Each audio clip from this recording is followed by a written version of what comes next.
Hello and welcome to Sophie & Co. I'm Sophie Shepard. Nazi Kenneth O'Keefe served as a U.S. Marine, but after being discharged, he was left with only a feeling of disappointment. He burned his U.S. passport and dedicated himself to a different cause. His rich activist biography includes being a human shield in Iraq, sailing on a Gaza flotilla, protecting marine life in Hawaii, and helping establish dialogue with Iran. And he is our guest today. As a Marine, Kenneth O'Keefe fought against Iraq. It shattered his view of the world. Ever since, he has been fighting a war against war, facing American bombs as a human shield or running the Gaza blockade. He is never afraid to speak truth to power. But what makes him take up action for others? So I'm here with activist Kenneth O'Keefe. It's really great to have you on our show. Kenneth, I know that you've led a human shield action in Iraq right before the war started, and then you were deported. Do you follow what's going on in Iraq now? For example, the November death toll was almost 1,000, and 2013 is the deadliest year since 2008. Why do you think the removal of Saddam hasn't improved the lives of Iraqis? Or has it? I don't know. Well, I think if you really want to know the truth about the invasion of Iraq, there's clearly some incentives for the invasion. Oil, securing oil was one of them. Establishing permanent military bases in the region was another one. But a far less talked about reality is Israeli plans, which made clear that the balkanization of surrounding countries, in particular Iraq, if we go to Oded Yanan's plan for Israel in the 1980s, it lays out very clearly a strategy of destabilizing all of the surrounding areas of Israel. This includes Syria, Lebanon, Jordan, Iraq, and even Egypt and Saudi Arabia. And this long-term goal is part of the Greater Israel Project. So in terms of the sectarian divide you see happening in Iraq today, it's actually all part of a very well-designed plan to try and secure the goal, this fantasy goal of the Greater Israel Project. Okay, but why would Israel benefit from an unstable Middle East, an unstable Arab nations? Because what we see that this instability actually is followed by fundamental Islam, and people who are overthrown indeed, yes, are either replaced by fundamentalist powers, or there's just more sectarian violence that grows. Yes, and it would seem on the surface from a sane point of view that everything is going wrong. But in fact, when you fracture a country along sectarian divide, ultimately you weaken the country. What the last thing that Israel or the United States wants is a strong Nasser-type leader, an Arab nationalist who will seriously ensure that the resources of that country are taken and protected and used for the benefit of the people. That's the last thing that the empire wants and that Israel wants. So while you have these religious fundamentalist nutcases who are running around bombing and doing all sorts of stuff like that, you have a weakened, fractured country in Iraq, and that is the prerequisite for ultimately expanding Israel into the fantasy of the Greater Israel Project. It doesn't seem sane, and it's not sane, because those who are trying to carry out these agendas are pure and simple psychopaths. And so you think that American administrations, one after another, have been following this plan for 30 years? If you ask me how the world functions, then you have to understand one thing plain and simple. The head of the snake, the system of power, is headed by the financial system. The bankers rule the earth through the private control of the issuance of money, debt-based money, which we're all supposed to pay, ultimately with all of these things that they call austerity and whatnot.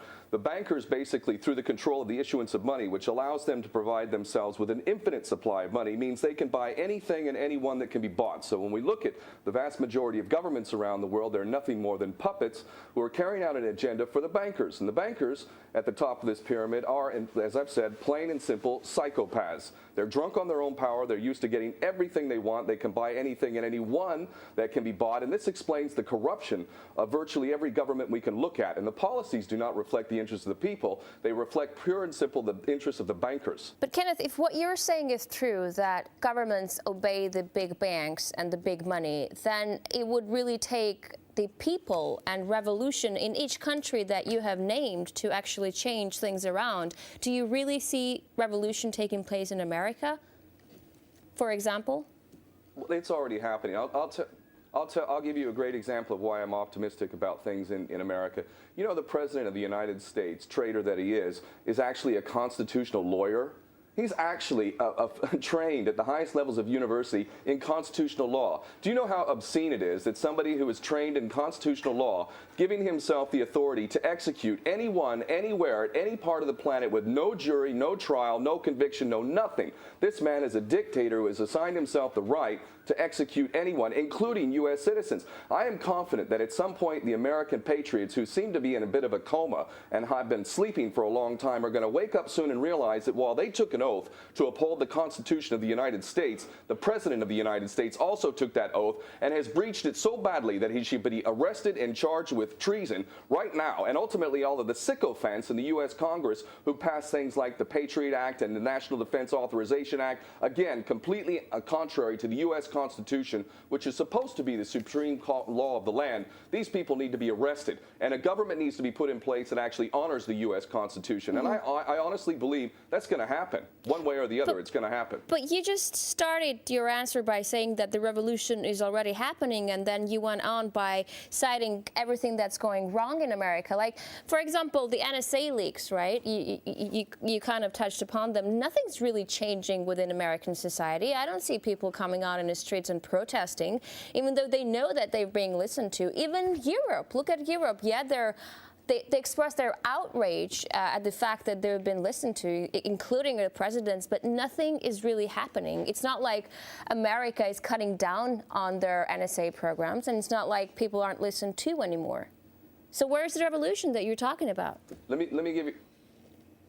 I'll tell you what. This is another thing that really excites me, Sophie, because while you're not seeing it, apparently, and many other people may not be seeing it, let me give you a perfect example where the revolution has already occurred. And the first step of that revolution is awareness. No one is more hopelessly enslaved than those who falsely believe they are free. The people of the world are starting to realize that they have been enslaved in a financial system which is effectively selling the future of their children down the river. And more people are becoming aware of that. They're also sick and tired of being lied to about one boogeyman after another. And ultimately, what happened in Syria, this is a key point, and I really want to make this point before we move on to the next one, because it's talking about the revolution that you're referring to. The reason why we did not hit Syria, the reason why we did not start bombing Syria is one simple thing, and that is that the people of the West and the world simply did not buy it. They didn't have to go on the street and protest. Keep in mind, back in 2003, we had the largest protest in the history of the world, did not stop the invasion of Iraq. But I'm telling you, the invasion and the occupation and ultimately the bombardment of Syria has been planned long ago. It's a stepping stone towards Iran, which is the ultimate goal for these psychopaths, and they could not bombard Syria, and the reason why they couldn't even vote to secure that vote to favor that here in Britain is because the people overwhelmingly did not buy it. In the United States, the approval for bombardment of Syria was about 9%.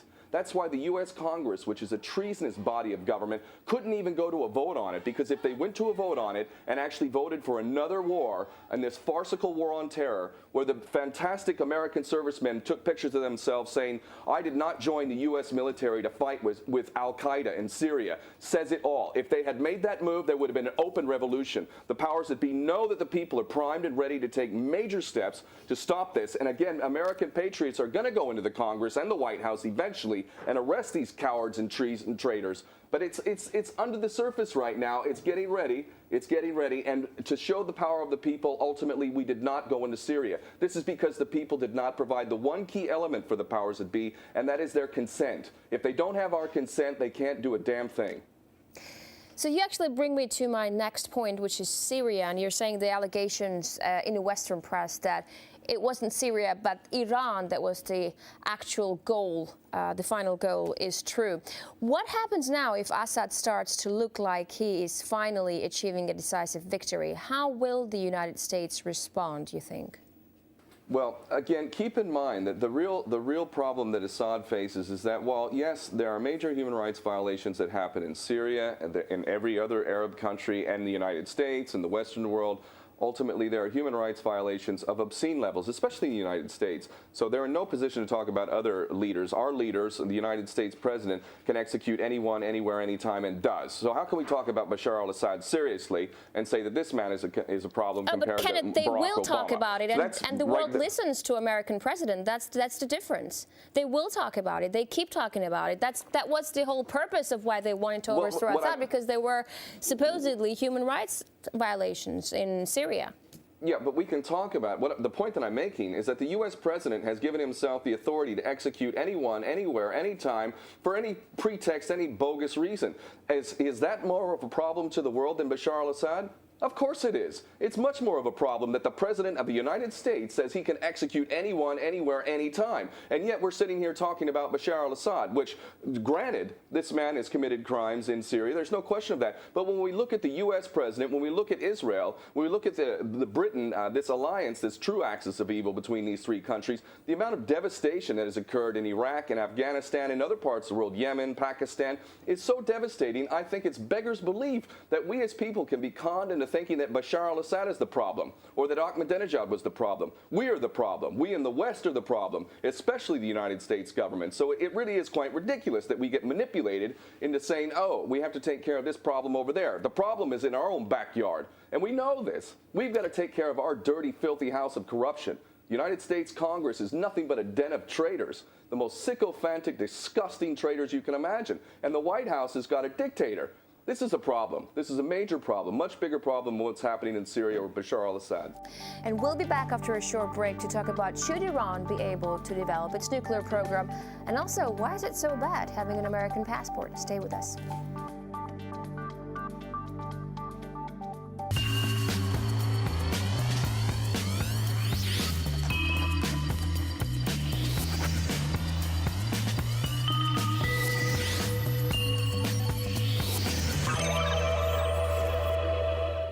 And we're back with the activist Kenneth O'Keefe, live from London. Thank you very much for being with us today.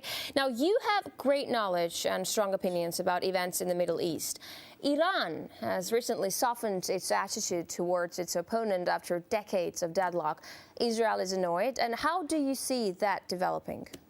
Well, I think it's a reflection of the sanity of the people around the world who realize that any kind of attack on Iran is tantamount to initiating a full-scale Third World War, which of course could very well and almost ultimately, inevitably would lead to a war with China and Russia. This is pure madness. And those of us who've lost loved ones or who have served in combat, like myself, and others who know the devastating cost of war, not just for the so-called victor, because the only victor really is the bankers, quite frankly. But even those who supposedly on the winning side suffer greatly. And testimony to that fact, aside from the 1 million to 2 million dead in Iraq, is the 22 American servicemen a day who are committing suicide because of the horrendous things that they were called to do in places like Afghanistan and Iraq. So this policy now, this shift in policy to actually resolve this conflict with Iran, this false conflict in truth, is a reflection of the will of the people, if you ask me. Mm-hmm. So you think Netanyahu is which bluffing? is starting to achieve the goal.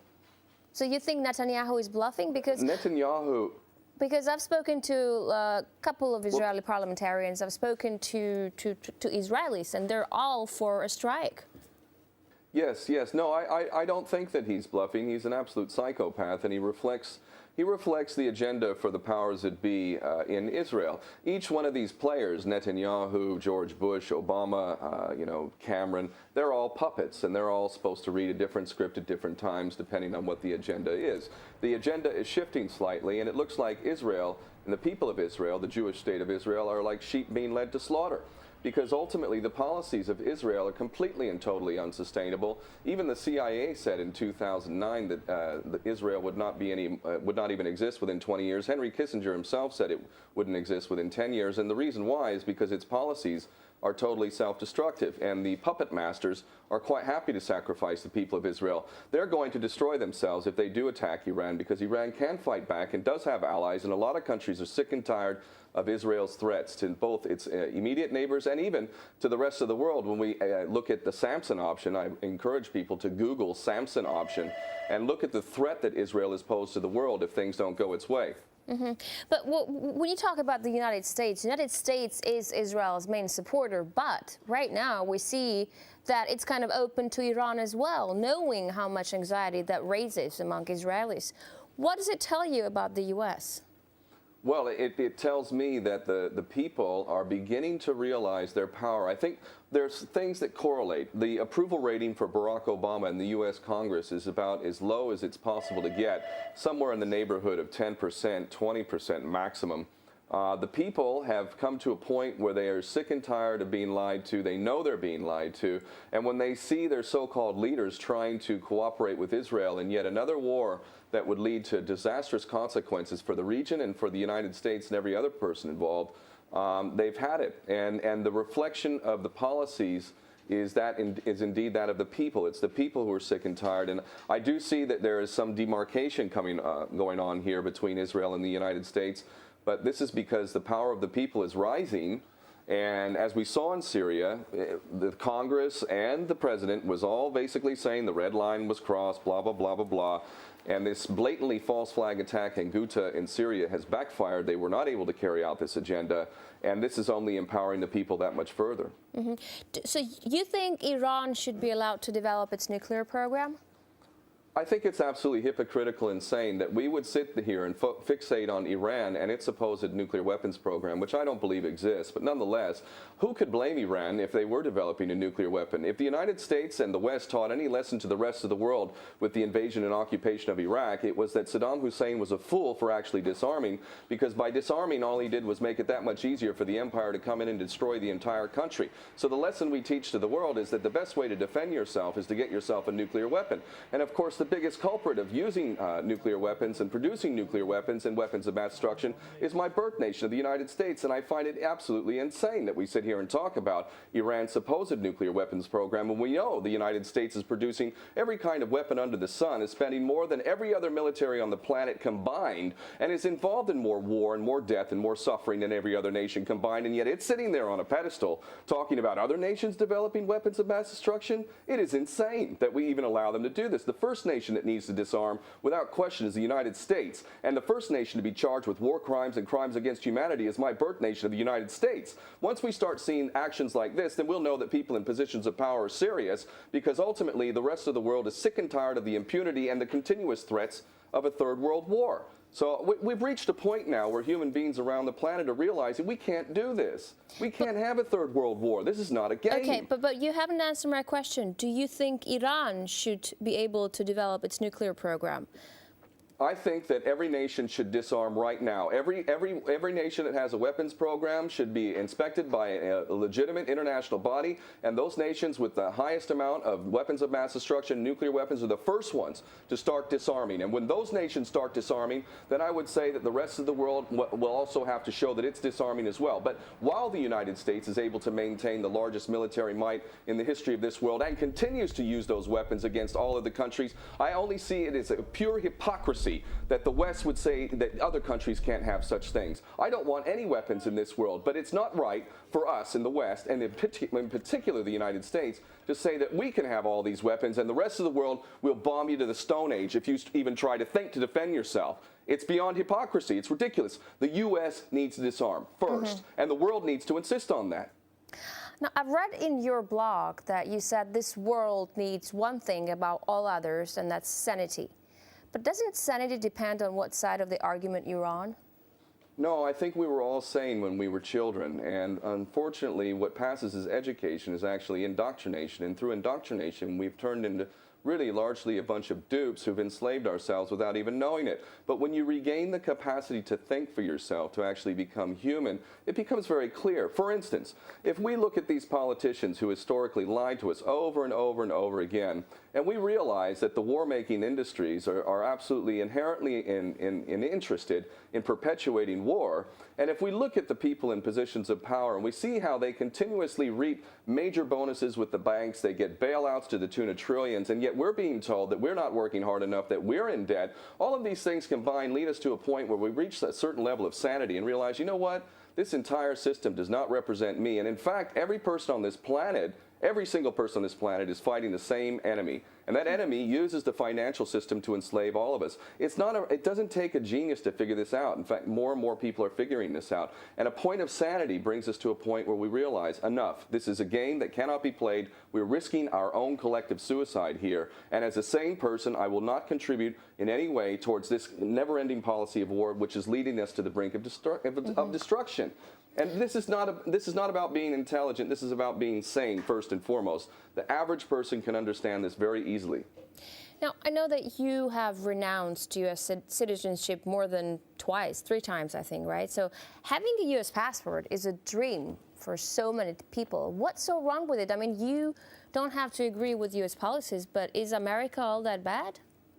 Well, when you look at citizenship, you have to understand that citizenship is a contract. It's a social contract between the state and the citizen. Under that contract, you have supposedly rights, and you also have obligations. Now, I looked at the obligations of being a U.S. citizen, and I realized I cannot pay into a tax system, which is mostly basically paying off debt to the bankers. But nonetheless, we pay into a tax system which is used to produce military capability that is also ultimately used in other parts of the world, which is ultimately killing my brothers and sisters in other parts of the world. I do not agree to contributing to a tax system that is being used to commit mass murder against people I consider to be my brothers and sisters halfway around the world. It's a violation of my ethics as a man, as someone who believes in justice for everyone and wants a better world for everyone. I cannot pay for the murder of my brother or sister, and that's part of the contract of citizenship. So I said, which was to me a sensible thing and a moral thing to do, take my name off of that contract because I do not agree to it, and ultimately I will walk away. And I left a paradise life in Hawaii. I had my own business. I was making money, lived on the beach, did something I loved.